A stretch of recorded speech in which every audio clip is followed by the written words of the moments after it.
September 29ರಂದು ನಗರದ doctor Ambedkar ಭವನದಲ್ಲಿ ಜಿಲ್ಲಾಡಳಿತ, ಜಿಲ್ಲಾ ಪಂಚಾಯತ್, ಉತ್ತರ ಕನ್ನಡ, ಕರ್ನಾಟಕ ರಾಜ್ಯ ಖಾದಿ ಮತ್ತು ಗ್ರಾಮೋದ್ಯೋಗ ಮಂಡಳಿ, ಬೆಂಗಳೂರು ಕೈಗಾರಿಕಾ ಮತ್ತು ವಾಣಿಜ್ಯ ಇಲಾಖೆ, ಬೆಂಗಳೂರು ಇವರ ಸಂಯುಕ್ತ ಆಶ್ರಯದಲ್ಲಿ ರಾಜ್ಯಮಟ್ಟದ ಖಾದಿ ಮತ್ತು ಗ್ರಾಮೋದ್ಯೋಗ ವಸ್ತು ಪ್ರದರ್ಶನ ಹಾಗೂ ಮಾರಾಟ ಮೇಳವು ಕೊನೆಯ 10 ದಿನದಲ್ಲಿ ಅತ್ಯಂತ ಯಶಸ್ವಿಯಾಗಿ ನಡೆಯಿತು. ಕಳೆದ 10 ದಿನಗಳಿಂದ ಖಾದಿ ಮತ್ತು ಗ್ರಾಮೋದ್ಯೋಗ ವಸ್ತು ಪ್ರದರ್ಶನ ಖಾದಿ ಸಂಭ್ರಮ 2025 ಯಶಸ್ವಿ ಪ್ರದರ್ಶನಗೊಂಡು ಒಟ್ಟಾರೆ 10 ದಿನದಲ್ಲಿ 1.60 ಕೋಟಿ ವ್ಯಾಪಾರ ವಹಿವಾಟುಗೊಂಡಿದೆ ಎಂದು ಉತ್ತರ ಕನ್ನಡ ಜಿಲ್ಲಾ ಖಾದಿ ಗ್ರಾಮೋದ್ಯೋಗ ಅಧಿಕಾರಿ ನಾಗನಗೌಡ ಎಸ್ ಬೆಂಗಳೂರು ತಿಳಿಸಿದ್ದಾರೆ. ಅಲ್ಲದೆ ಈ ರಾಜ್ಯ ಮಟ್ಟದ ಖಾದಿ ಸಂಭ್ರಮ 90ಕ್ಕೂ ಹೆಚ್ಚಿನ ಗುಣಮಟ್ಟದ ಖಾದಿ ಉತ್ಪನ್ನಗಳು ಲಭ್ಯವಿದ್ದವು. ಕಂಬಳಿ ಉತ್ಪನ್ನಗಳಿಗೆ 40%, ಖಾದಿ ಬಟ್ಟೆಗಳಿಗೆ 35%, ರೇಷ್ಮೆ ಖಾದಿ ಬಟ್ಟೆಗಳಿಗೆ 20% ರಿಯಾಯಿತಿ ನೀಡಲಾಗಿತ್ತು.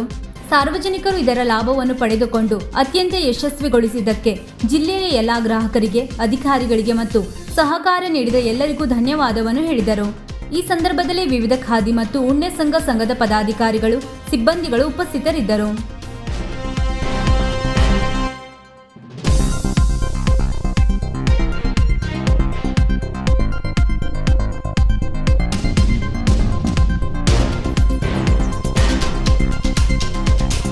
ವೀಕ್ಷಕ ಮಹಾಪ್ರಭುಗಳೇ, ನಮ್ಮ ಚಾನಲ್ ಅನ್ನು ಸಬ್ಸ್ಕ್ರೈಬ್ ಮಾಡಿ, ಶೇರ್ ಮಾಡಿ, ಪ್ರೋತ್ಸಾಹಿಸಿ.